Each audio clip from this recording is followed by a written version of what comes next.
मैं ना मुंह खोली, मैं ना कुछ बोली, सैया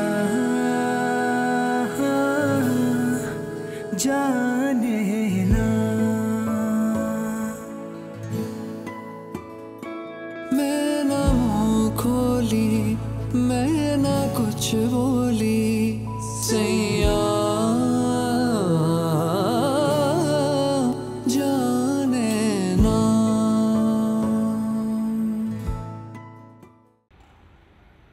अब मैं बुलाना चाहती हूँ आयशा सादिक को, जिन्होंने पहली पोजीशन हासिल की है और इस कामयाबी पर कॉलेज इंतजामिया ने इन्हें गोल्ड मेडल से नवाजा है।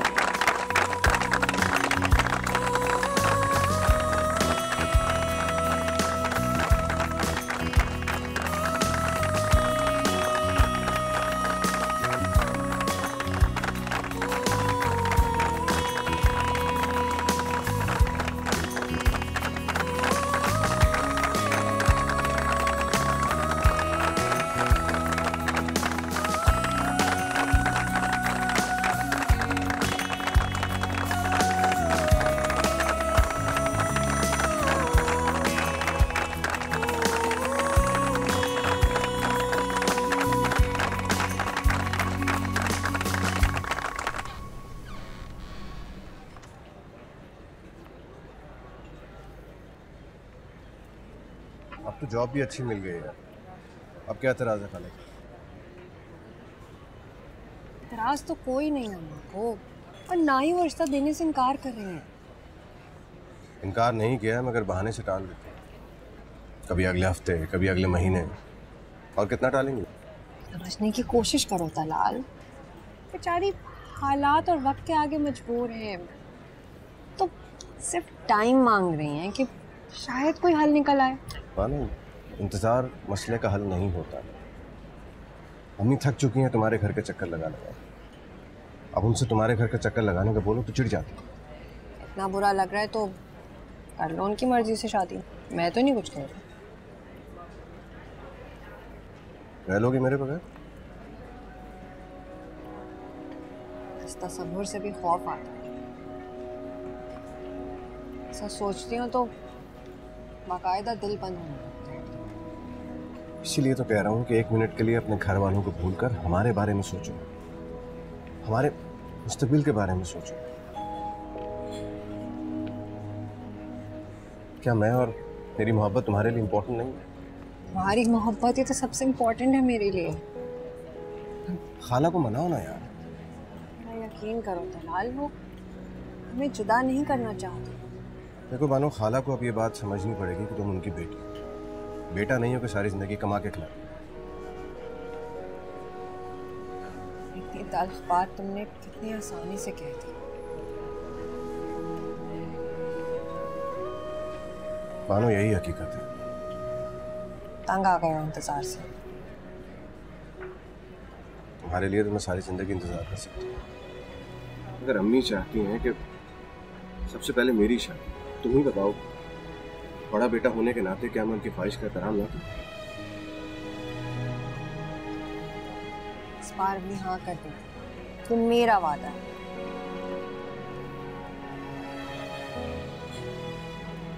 ठीक है।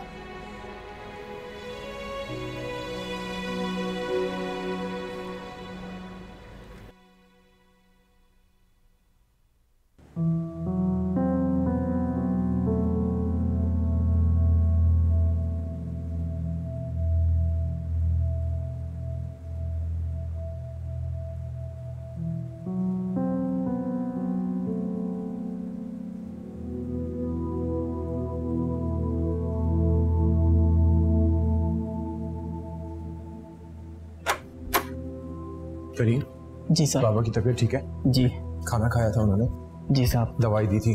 जी आपके जाते ही दे दी थी। तो मुझे क्यों बुलाया? साहब वो क्या उनके साथ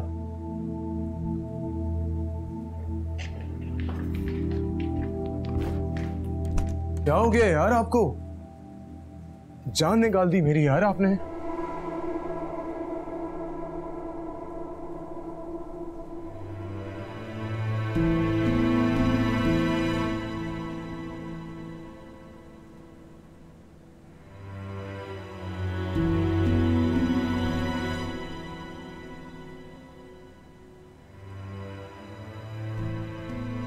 इसीलिए मैंने तुम्हें यहाँ बुलाया।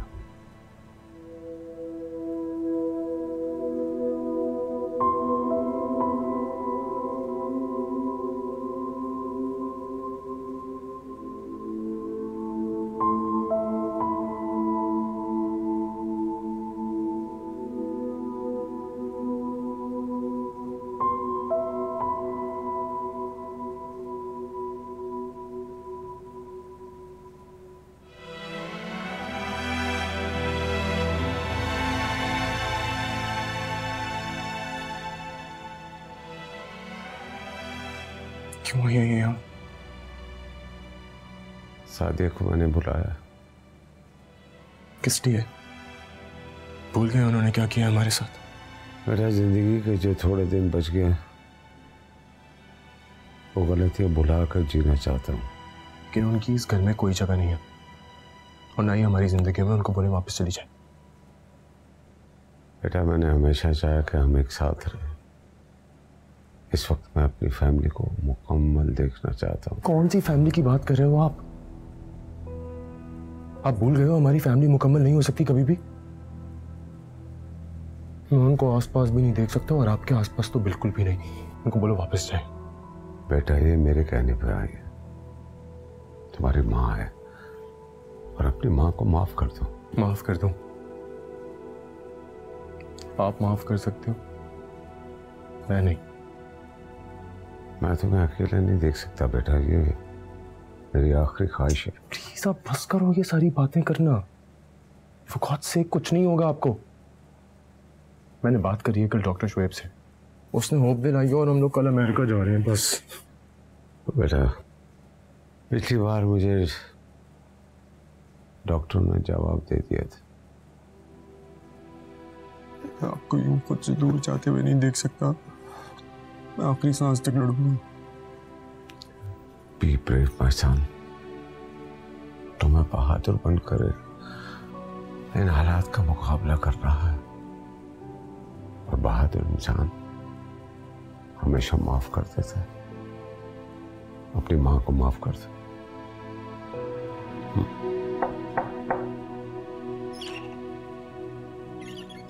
बादशाह साहब, वो इम्तियाज साहब आए हैं ताज़ियत के लिए।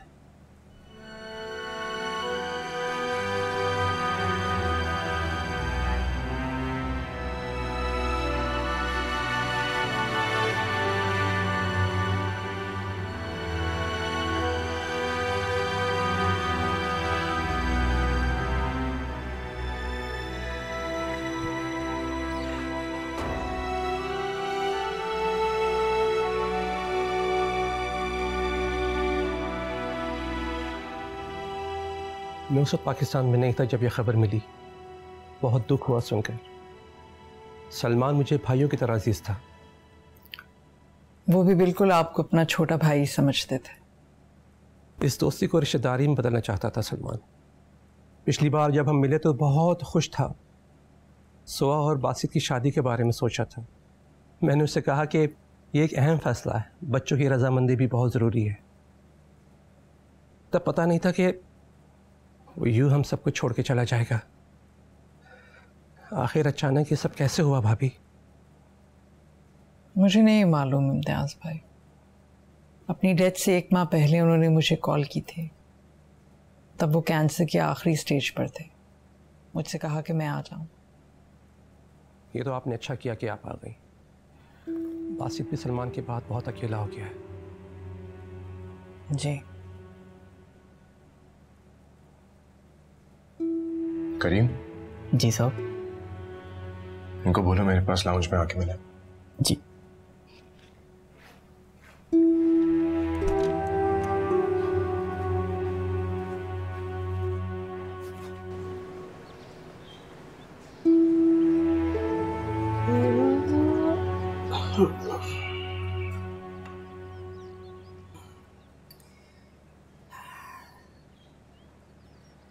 लो भाई बॉबी, अगर तो तुम्हारा ये फॉर्मूला कामयाब हो गया ना तो समझ जाना भोली भाली कस्टमर्स को बेवकूफ बनाना सीख लिया तुमने।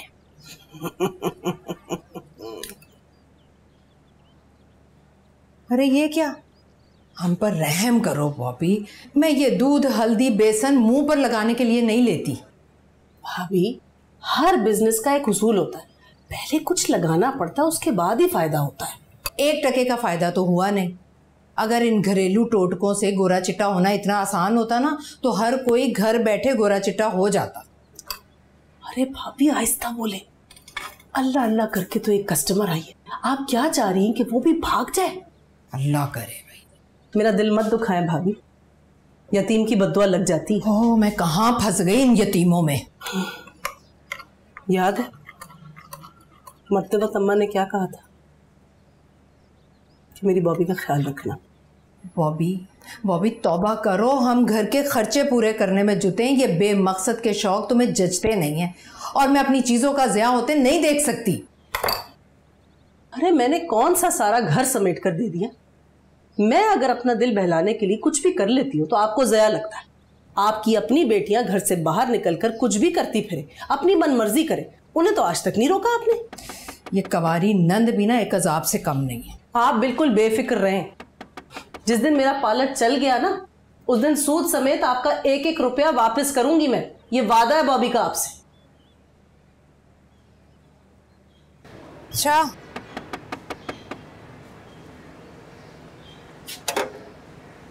अस्सलाम वालेकुम अम्मा। वालेकुम अस्सलाम। चाचा, शुक्रिया। तनख्वाह मिली? हाँ मिल गई। शुक्र है मेरे मौला। कल बिल की भी आखिरी तारीख है और मालिक मकान भी आएगा। छोड़ दो, चलो तुम।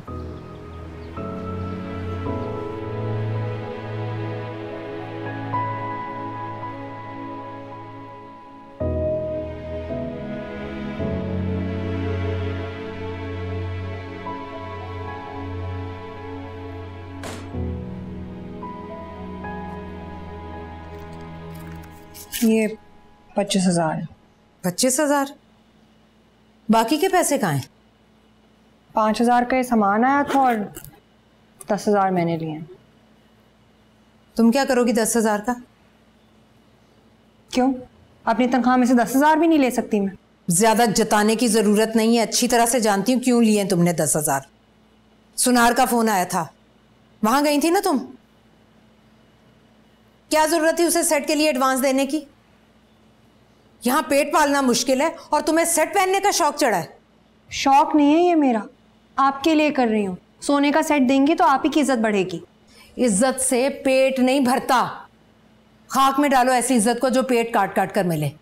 महंगाई दिन ब दिन बढ़ती जा रही है, महीने के आखिर में 10-10 रुपए की मोहताज होती हूँ मैं। और एक अम्मी, जैसे हमारे हालात हैं ना, अगर खर्चा बचा बचा कर नहीं रखेंगे तो कुछ नहीं होगा हमारा। अच्छा, तो फिर ये सब क्या है? हाँ, ये टिश्यू, ये स्प्रे, ये बोतल, ये फजूल खर्ची क्यों की है तुमने? वो शम्सा आंटी और तलाल आ रहे हैं। अच्छा, मैं भी कहूं कि हमारी इतनी फिक्र तुम्हें कब से होने लगी? तुम फिर मिलने लगी हो ना उस बेईमान से। क्या है अम्मा, उसका नाम सुनकर इतना क्यों चढ़ जाते हैं? क्या बुराई है उसमें? बुराई? मैं उस माँ बेटे को अपने सर पर बिठाऊं? कसम खुदा का, शादी की इतनी जल्दी है उन्हें, ऐसे जैसे कल क़यामत आ जाएगी। 3 साल से रिश्ता मांग रहे हैं वो लोग। आंटी सिर्फ तलाल के कहने पर आ रही। माँ प्लीज प्लीज इस बार मान जाए। यूं किसी को इंतजार की सूली पर लटकाए रखना गलत है। गलत? हाँ, अब तो तुम्हें मैं ही गलत लगूंगी। सच कहते हैं ये जमाना नहीं बेटी बिठाने का। मैं ही पागल थी जो अपनी बेटियों को अपना पुरसाने हाल समझती रही। यहाँ तो 12 साल की लड़की को बर चाहिए होता है। अम्मा 32 की हो गई हूँ काम करते करते। ताना दे रही हो? हाँ, अब बस यही कसर रह गई है। अब तुम अपनी कमाई का ताना दोगी अपनी माँ को? सही है, बेटी कभी बेटा बन ही नहीं सकती। तलाल की अम्मा दूसरी लड़कियां देख रही हैं उसकी शादी के लिए। हाँ तो ढूंढ लेना कोई चुड़ैल। लेकिन मेरी एक बात कान खोलकर सुन लो तुम, जो अपनों को मुसीबत में छोड़कर भागते हैं ना, वो खुद भी कभी सुखी नहीं रहते। अम्मा मैं किसी को कहीं छोड़कर भाग नहीं रही हूँ, अपनी जिम्मेदारी में पूरी ईमानदारी से निभाऊंगी। अम्मा, लेकिन इस बार अगर आपने इनकार किया ना तो मेरा वादा टूट जाएगा। अपनी बड़ी फिक्र है तुम्हें, और जो हमारी उम्मीदें टूटेंगी उसका कोई एहसास नहीं। ये सिर्फ तलाल की मोहब्बत है जो उसने अभी तक बेवफाई नहीं की। वरना जितनी दफा आपने उन्हें लौटाया है ना, कोई पलट के नहीं आता है। मर्द की वफा का कलमा भरने वाली औरत अक्सर कुफर कर जाती है। ये मोहब्बत कुछ नहीं होती, बस आंख का धोखा, दिल का फरेब।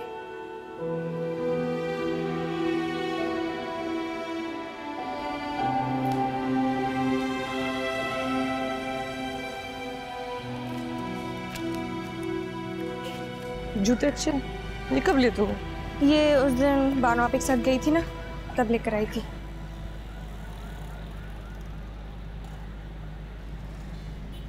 जोया, आंखें मत दिखाओ, किसी से डरती नहीं हूँ मैं।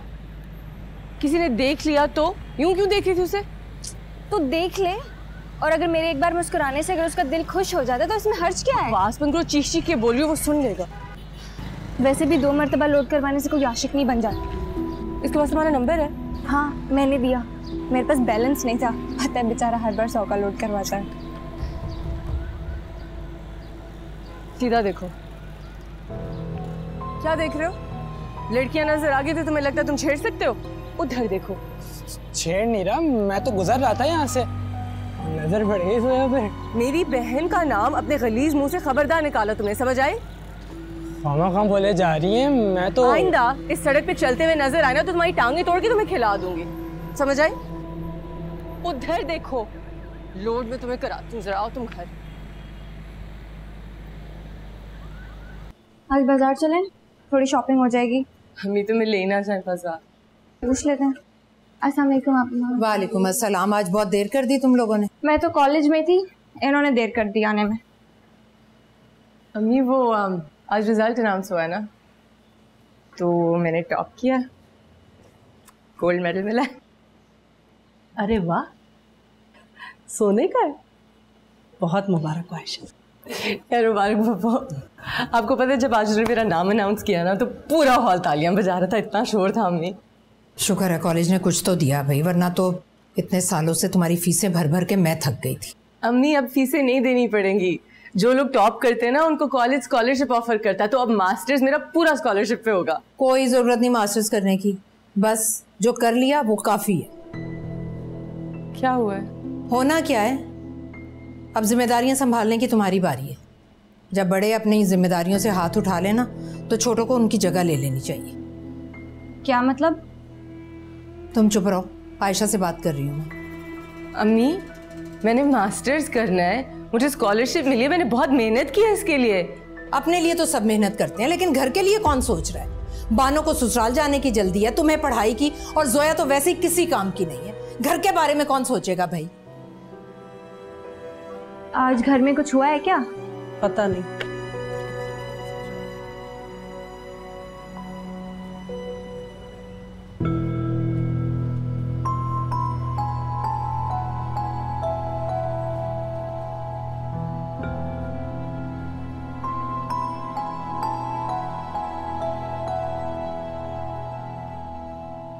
मानो सो रही हो?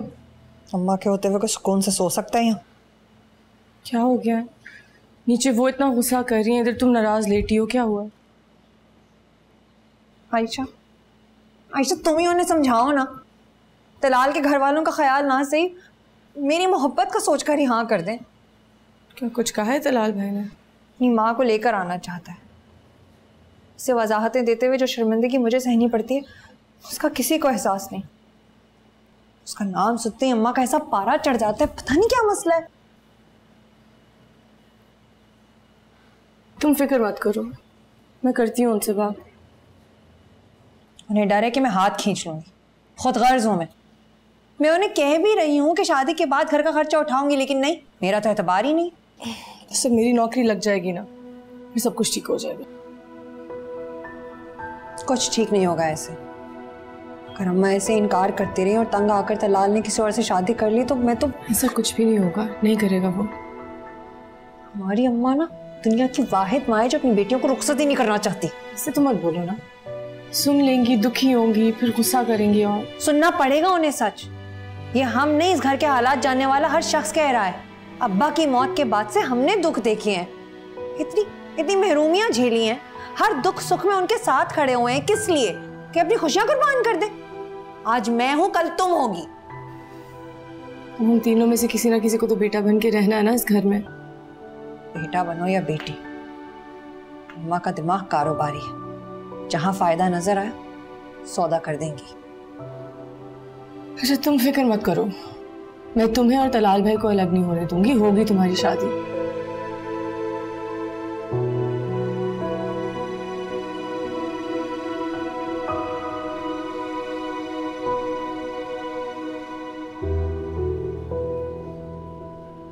उन लोगों की जल्दबाजी की वजह से हम पर तो फाके आ जाएंगे। मैं बात करती हूँ उससे। नहीं, हरगिज नहीं। बानो से उसके रिश्ते के बारे में कोई बात नहीं करेगा, खासतौर पे आप तो नहीं बोबी फुप्पो। मैंने क्या कहा? मैं भी तो यही कह रही हूँ कि बानो नादान है, मर्द की हकीकत से नावाकिफ है।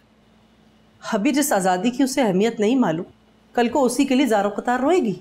होगा उसे एहसास तब होगा जब वो बदजात शौहर बनकर उसकी लगामें खींचेगा। नहीं, जब देने वाला बेजारों के हाथ खींच लेना तो लेने वाले को खामोशी से पीछे हट जाना चाहिए। क्यों? मेरा उस पर कोई हक नहीं है, माँ हूं मैं उसकी, मेरा हक है उस पर। आपके हक की वजह से वो अपने हक से दस्तबरदार हो जाए, और कब तक? इस घर के मसले मसाइल खर्चे वगैरह तो पता नहीं कब खत्म होंगे, तो कब तक अब उसकी शादी नहीं करेंगी? ज्यादा उसकी हिमायती बनने की जरूरत नहीं है तुम्हें। तुम नौकरी ढूंढो, जब तुम्हें नौकरी मिल जाएगी ना तब मैं उसे रुखसत कर दूंगी। ठीक है, ठीक है, तो फिर ढूंढ रही हूँ ना मैं नौकरी, लेकिन तब तक बानो से उसके रिश्ते के बारे में कोई बात नहीं करेगा, और तलाल भाई और शमसा खाला से इज्जत से पेश आएंगे सब।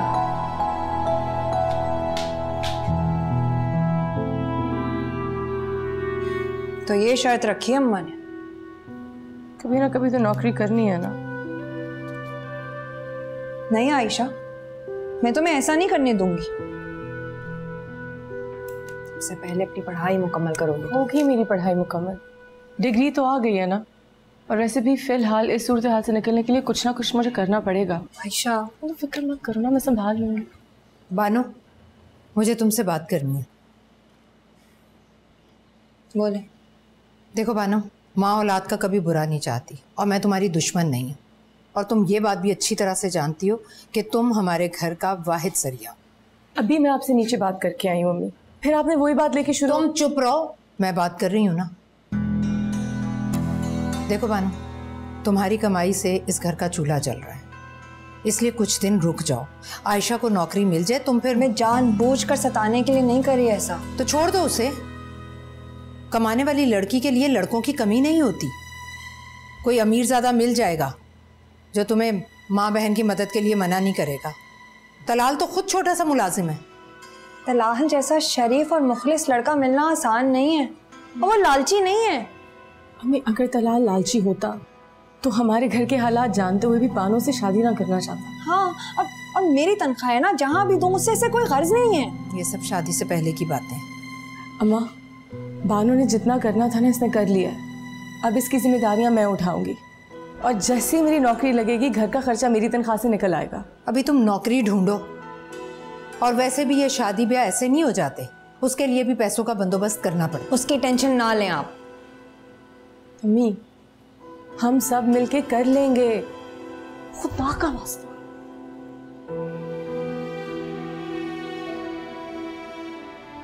नौकरियां इतनी आसानी से मिलती ना तो यहाँ इतनी गुर्बत ना होती, और ना ही कोई भूखा मरता, हर किसी को छत में असर होती। और यहाँ तो ना हालात साथ दे रहे हैं और ना ही किस्मत। मैं कोशिश कर रही हूँ, वक्त लगता है नौकरी मिलने में। आप चाहते हो मैं भी वही गलती दोहराऊं जो आपने दोहराई थी, जिसकी वजह से सारी जिंदगी मैंने सफर किया था? आप चाहते हो एक और बासित पैदा हो और सारी जिंदगी वो अपने आप से लड़े? मैं ना मुंह खोली, मैं ना कुछ बोली, सैया जाने ना।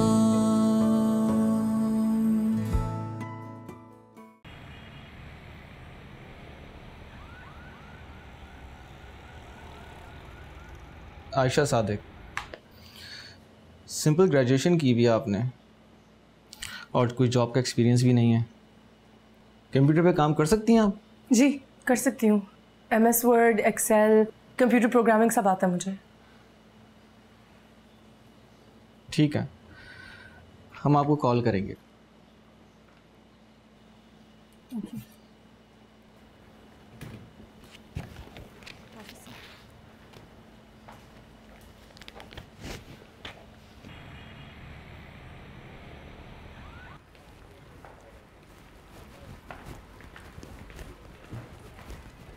It's good to have you back, sir. Thank you.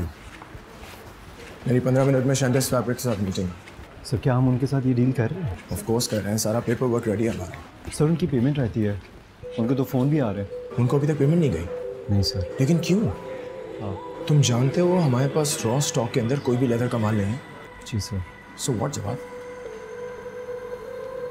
Get the file to my room. Yes sir. क्या? अकाउंट सीज हो गए हैं? जी सर, मुझे भी आज ऑफिस आकर ही पता चला कंपनी के तीनों अकाउंट सील हो गए। मगर क्यों? सर मैंने बैंक कॉल किया था, उनका कहना था अपने वकील से बात करें।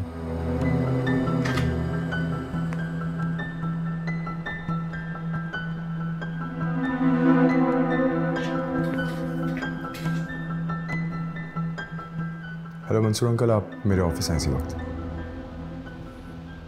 सर आई सजेस्ट कि हम फिलहाल शैंटेक्स फैब्रिक के साथ ये मीटिंग कैंसिल कर दें। नहीं, हम ऐसा नहीं कर सकते और ये बात इस ऑफिस से बाहर नहीं जाएगी। पेमेंट अरेंज होगी। अगर ये डील कैंसिल हो गई तो हमारी कंपनी को बहुत बैड नेम होगा। I can't afford that. जी सर।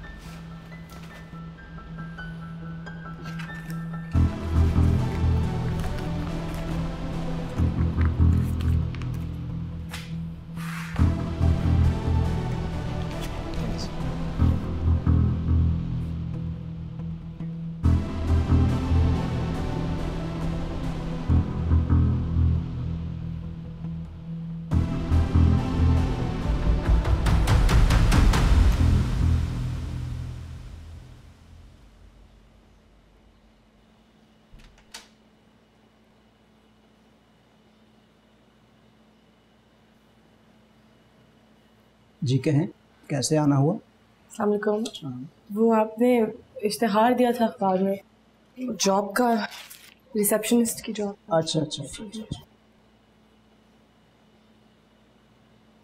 जी, बैठें।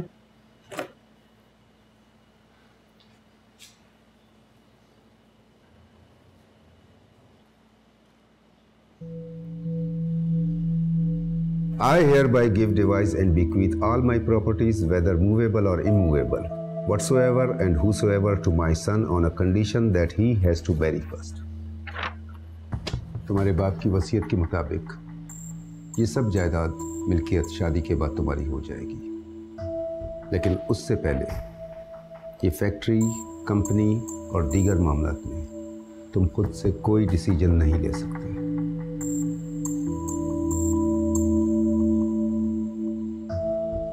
क्या सोच के किया है बाबा ने ऐसा? वो कैसे कर सकते हैं मेरे साथ ऐसा?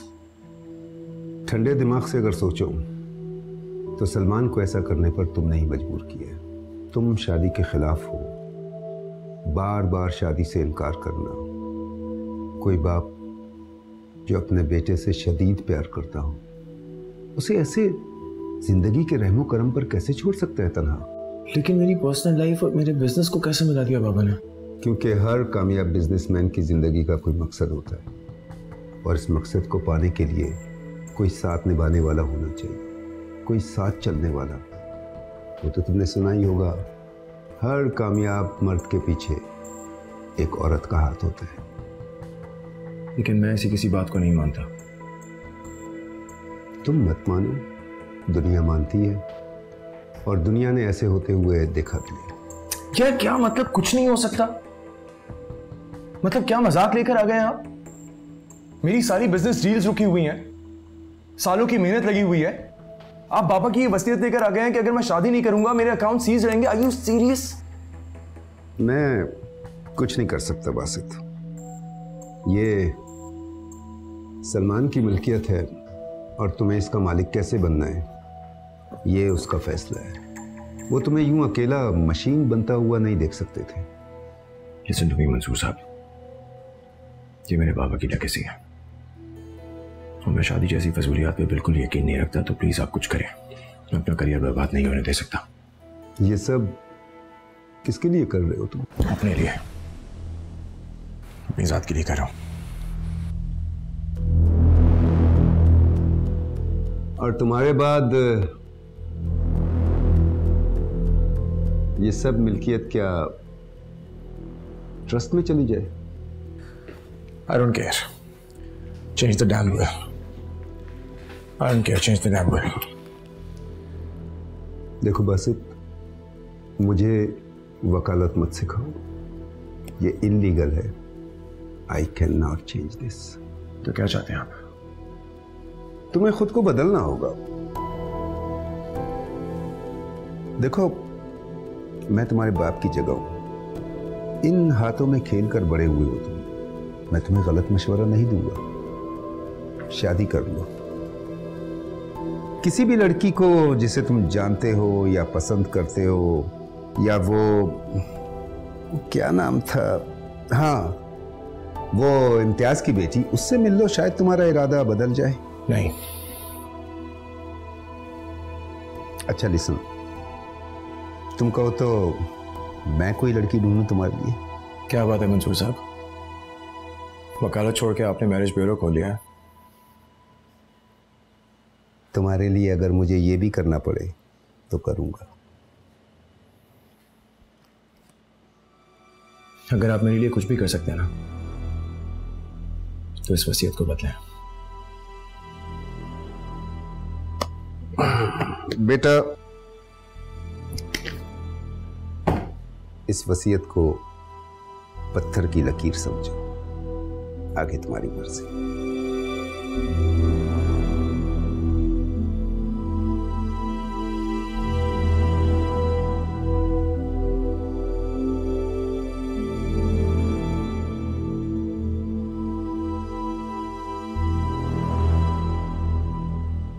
आप है नहीं रिसेप्शनिस्ट।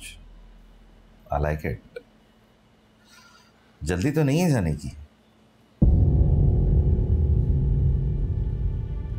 चलो पैसों की बात करते हैं। कितने पैसे चाहिए? सर मेरी कोई सैलरी की तो डिमांड नहीं है अभी। ये क्या कर रहे हैं आप? सॉरी, हाथ लग गया, कैमरा खुला हुआ था। इसको डिलीट करें। अरे जल्दी क्या है, ये देखें तो कितनी प्यारी लग रही है आप। बहुत घटिया तरीका नहीं है किसी से फ्री होने का। अगली दफा किया ना तो इस फोन की जगह ना तेरा सर होगा, समझ आई? अपनी माँ से जाके के कितनी प्यारी लग रही हैं। घटिया लोग इस मुल्क में।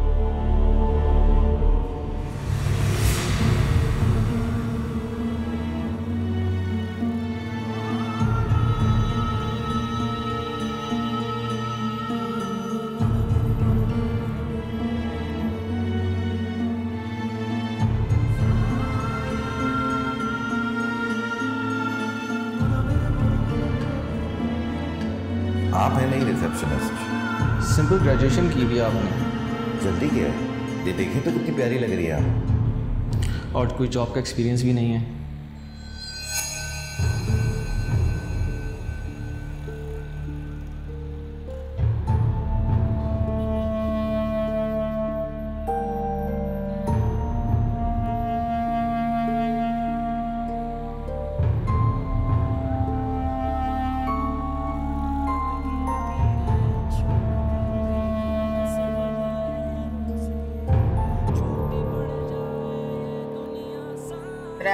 दे रही हूँ।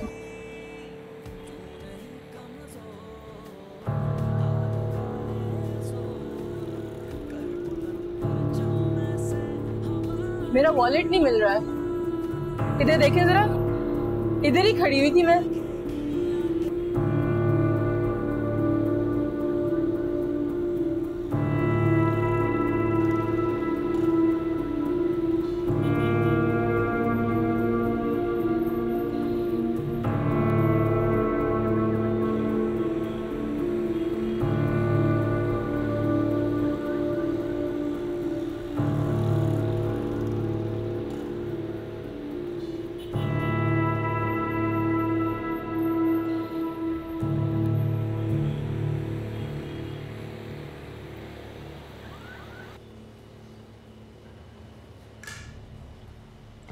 ये शामी कबाब भी तल लेना। जी अम्मी। अस्सलाम वालेकुम। वालेकुम अस्सलाम। हाँ भाई, क्या हुआ? कुछ हुआ भी या थक हार कर वापस आ गई हो? मुझे ज़रा 200 रुपए दे देंगी, बस रिक्शे वाला इंतज़ार कर। जब पैसे थे नहीं तो रिक्शे पर आने की ज़रूरत क्या थी? मैं मजबूरन आई हूँ, वॉलेट बस पे चोरी हो गया इसलिए। ये अच्छी हुई भाई, कमाया कुछ नहीं और लुट कर आ गए। नहीं है मेरे पास खुले पैसे, इनसे लो जिन्हें कमाई की अकड़ है। मैं भी लाती हूँ, रुको।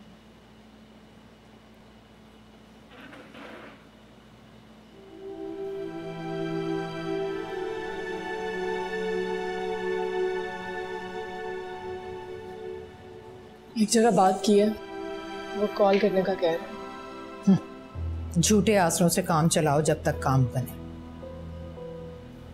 नौकरियां इतनी आसानी से मिलती ना तो यहाँ इतनी गुर्बत ना होती और ना ही कोई भूखा मरता, हर किसी को छत में असर होती।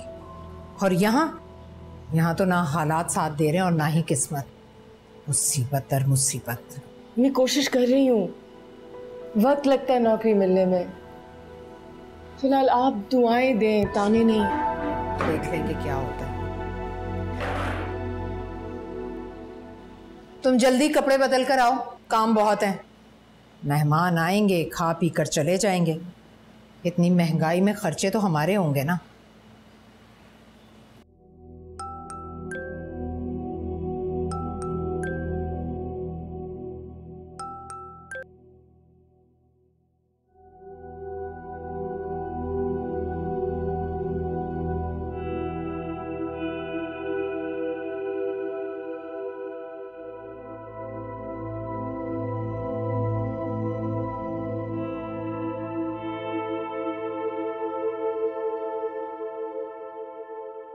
के माशी मसाइल के, और जो हुकूमत कहती थी, अपोजिशन कहती थी, हुकूमत में आके वही IMF के पास जा रही है और माशी सूरत हाल। हाँ, तुम सोहा से मिलने नहीं गए? बिल्कुल याद नहीं रहा। वो जो टैलेंट डिजाइनर आया था ना, आज उससे मुलाकात हुई है। बताऊंगा आपको मीटिंग के बारे में। बागी साहब, उनका जो FIA का मुकदमा लाहौर। ऑफिस से सुबह जाना था। वो HR वाला जुबैर है, उसकी आज फैक्ट्री में किसी से मुंहमारी हो गई। मैं वहां गया, सब कुछ सॉर्ट आउट किया। का ये केस है, आमदन से जायद असासाजात का केस, और इसकी जो आज। बेटा मैं जानता हूँ तुम जानबूझकर फैक्ट्री चले गए थे कि तुम सोहा से मिलना नहीं चाहते। मैंने फैक्ट्री फ़ोन किया था और उन्होंने बताया कि वहाँ सब कुछ ठीक है। सोहा रेस्टोरेंट में तुम्हारा इंतज़ार करती रही। वो तो इम्तियाज़ साहब ने मुझे बताया कि तुम नहीं गए हो तो मुझे बहुत शर्मिंदगी हुई। इसमें मेरा कोई कसूर नहीं है, आपका ही कसूर है। मुझे नहीं मिलना आपकी किसी दोस्त की बेटी से। ये सब कुछ आपने सेटअप किया था। ठीक है, मुझे उस लड़की का नाम बता दो जो तुम्हें पसंद। Of not again यार, डैड कम ऑन यार। क्या यार, मैं पहले बता चुका हूँ, नहीं है मुझे शादी में कोई इंटरेस्ट। लेकिन तुम्हारी शादी कराने में मुझे बहुत इंटरेस्ट है। यार आपको क्या हो गया है? आप क्यों एक ही बात के पीछे पड़ गए हो? जब से बीमार हुए बीन लेके घूम रहे हो, शादी कर लो शादी कर लो। देखो बासित बेटा, मैं चाहता हूँ कि मैं अपनी जिंदगी में ही तुम्हें खुश देखूं। उस दिन मैं मंसूर के घर गया था, उसका पोता उसकी गोद में आके बैठ गए, वो उससे खेलते रहे। उसको देखकर मुझे भी एहसास हुआ कि काश मेरा भी पोता मेरी गोद में आके खेले। अरे यार क्या चाहते हो यार आप? शादी कर लो। आप चाहते हो मैं भी वही गलती दोहराऊं जो आपने दोहराई थी, जिसकी वजह से सारी जिंदगी मैंने सफर किया था? आप चाहते हो एक और बासित पैदा हो और सारी जिंदगी वो अपने आप से लड़े?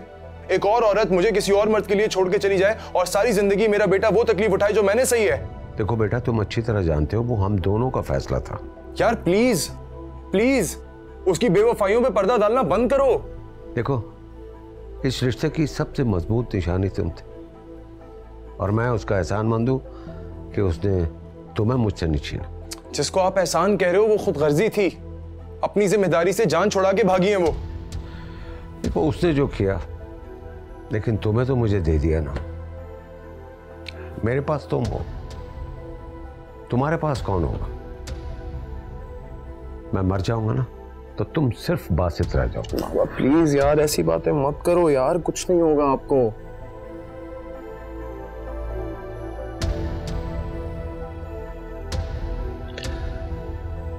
सारी औरतें एक जैसी नहीं होती बेटा। मैंने एक एक ही औरत देखी है जो मक्कार थी, और मैं औरत पे भरोसा नहीं कर सकता। हम अब इस बारे में बात नहीं करेंगे।